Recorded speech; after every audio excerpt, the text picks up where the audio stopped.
think it's still there. Yes! It is. I'm gonna take you.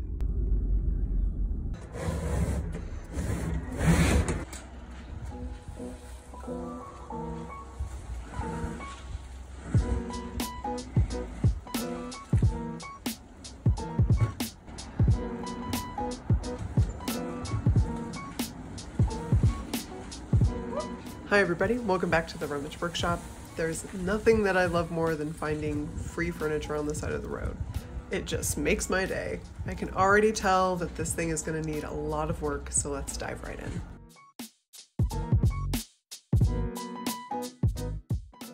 This little vintage wardrobe is in rough shape. It's filthy and clearly covered in layers and layers of latex paint. I will be truly shocked if it's not lead paint under there somewhere. I feel like the hardware and the scalloped kick plates are dating this piece quite a bit. So I'm gonna incorporate new hardware into the design and pull out my handy dandy jigsaw to create a more modern silhouette. I'm also gonna have to rebuild this little drawer corner.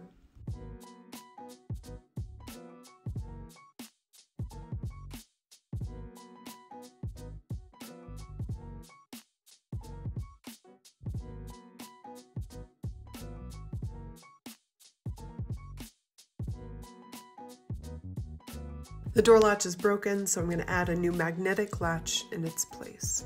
Roadside finds are my favorite because they always make for the best transformations. I can't wait to see this thing all cleaned up. Ready? I went and picked up a lead tester kit from Home Depot, and then you just start squeezing it out of this little tip. It's going to be like a yellow color. Get it on the tip and then rub it onto the area you want to test for about 30 seconds. And if there is lead present, it will turn red. So I picked a spot that has like several layers of paint showing just in case this has been painted a couple times. I think we might be good. It's just staying yellow. I think we're golden. If you're at all worried that your lead tester kit isn't working, this little test card has lead present on it, so you can test to make sure that your test strip is working properly. So like immediately this turns red, whereas on the stick you can see that it is working properly, but there's no lead on our piece, which is great news. Now that we have the lead-free go-ahead, I can start my process as I normally would. First start by pulling out all the drawers and then remove all of the stubborn hardware.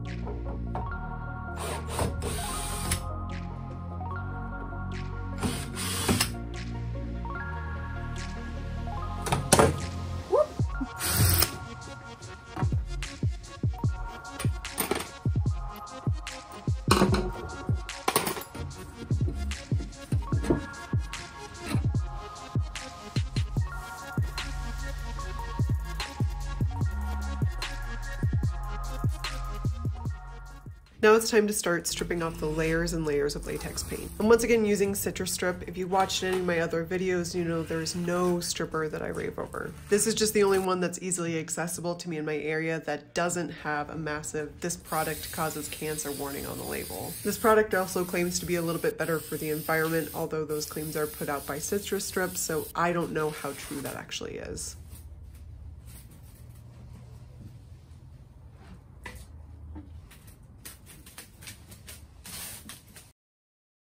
Once everything was thoroughly covered in stripper, I then covered it up with plastic wrap to keep it from drying out. I let that sit for probably about an hour, hour and a half, and then came back and started scraping paint away.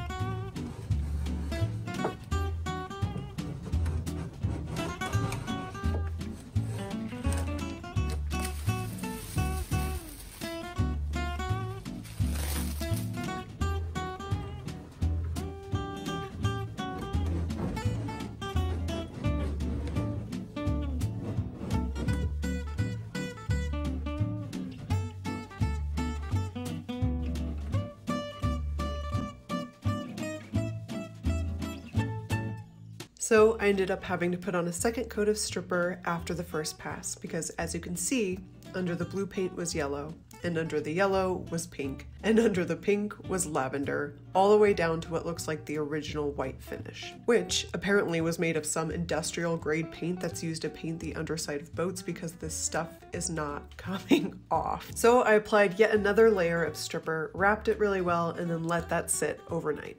This got me most of the way through the yellow layer, but at this point my workshop was so stinky and sticky from all the stripper that I just called it. I pulled out the mineral spirits to wash away the residue and set to work scraping and sanding the remainder of the paint.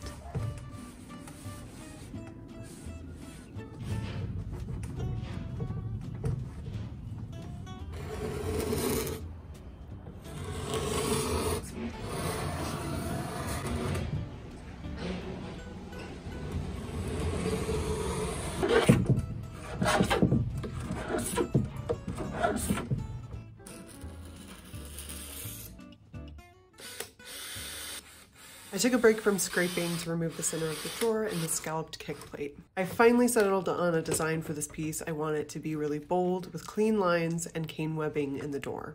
I've also decided that I want this to function as a bar or dresser rather than a wardrobe. I'll get some wood cut later today at the hardware store and pick up some simple L brackets to attach.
I then went back to scraping, but this was just taking way too long, so I finally did what I should have done from the very start and loaded my sander up with 80 grit sandpaper and slowly buffed out the remainder of the finish.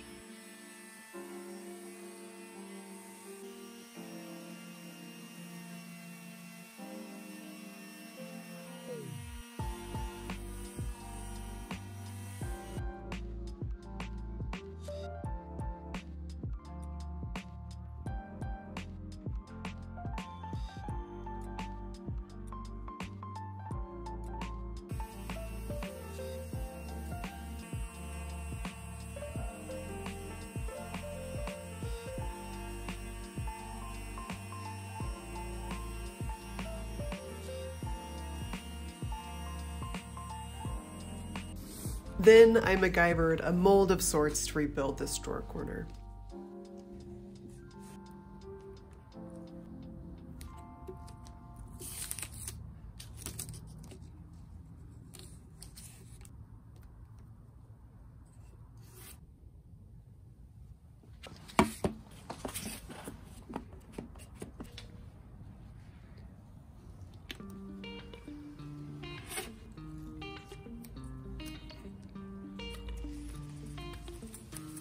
I let that Bondo dry for a few hours and then sanded it down, trying to mimic the mold as much as I could.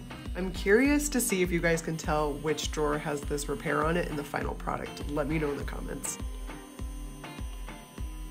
Finally, we're nearing the end of prep. I filled the hardware holes with Bondo, and when that dried, I sanded it smooth along with any paint splatter on the drawers.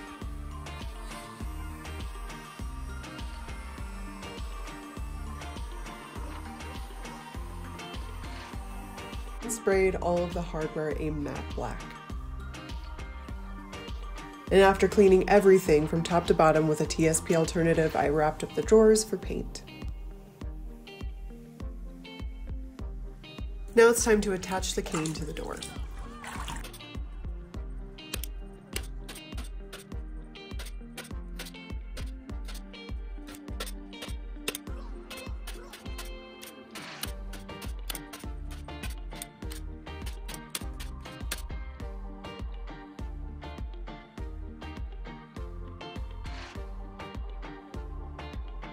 I let that sit overnight. As the cane dries, it's gonna pull really tight and give a professional looking finish. Next morning, I brought the door back outside and you can see that the cane pulled really, really tight. It's perfect. I bought a small amount of trim from the hardware store just to give a finished look to the back side of the cabinet. I cut these down to size using my multi-tool and then loaded them up with some wood glue and placed a few staples to hold everything in place.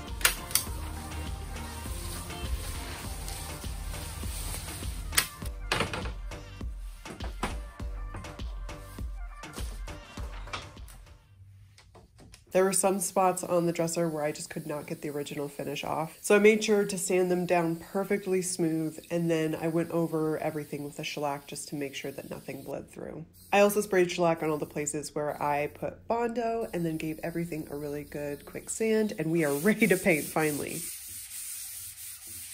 So I'm taking a risk with this design and painting everything black. The cane, the hardware, the screws. I want this to have an elevated modern feel. And I love that Coal Black by Fusion is like a true black. There's no blue hues to it. So I think it's gonna look really, really good with everything, including the hardware, like midnight black.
I can hardly believe we're here. It's time for the finishing touches. I found the center points of all the drawers and hardware and then lined everything up and drilled new hardware holes.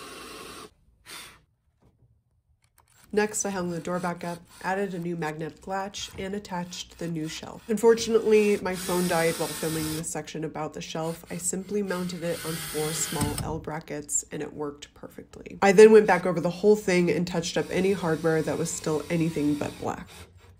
Let me remind you of what this looked like before. I found it on the side of the road and it definitely went through stages where it looked worse before it got better. I'm really, really so pleased with how this turned out. Here's what it looks like now.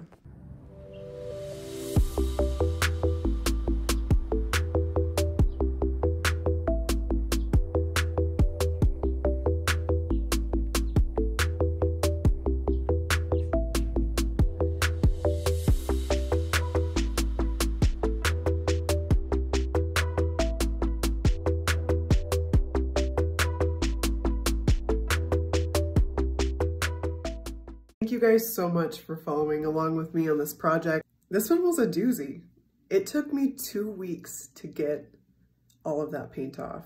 I really wanted to do this design. I found like an inspo picture on Instagram a couple weeks ago, but I'm curious to hear what you guys think. Should I have left the cane raw, or do you like this monochrome, very sleek, modern look? I will see you guys back here next week for another transformation from the Rummage workshop. Bye.